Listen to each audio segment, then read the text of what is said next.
jobs but was still barely getting by. He thanked us and we became their family mechanics, and he referred all of his friends to our shop.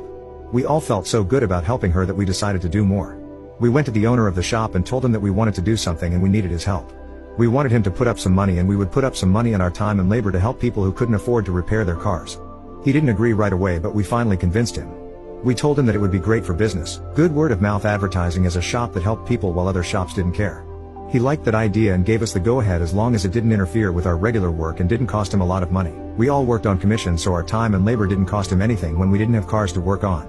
We decided to go to a few churches and talk to the preachers. We told them our idea was to offer help to people who had car problems that they couldn't afford to fix. We told them that we would help anyone as long as we had the money to do it. They all thought it was a great idea, and a couple of them already had people in mind.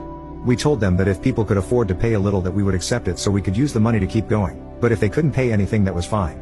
So we started. Sometimes we worked on their cars when business was slow, and sometimes we worked a couple of hours after the shop closed. I remember a couple of us working all night on one car that a man needed to get to his job.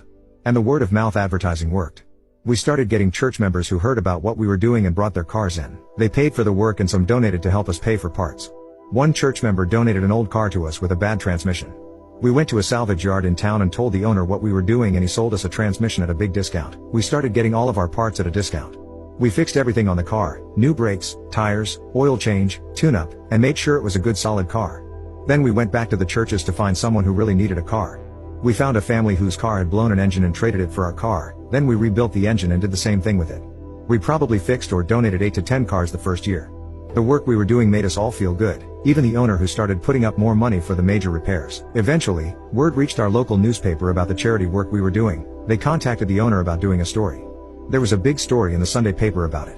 Of course, when they interviewed the owner, the story changed some. It miraculously became his idea to do it, and it was his plan to give something back to the community. We laughed about it and didn't care if he took all the credit. We did the work because it made us feel good. After a couple of years, I moved on to a different job, but they continued to do the work until the owner passed away from a heart attack and the shop closed. I was sad to hear about it. He really was a good guy.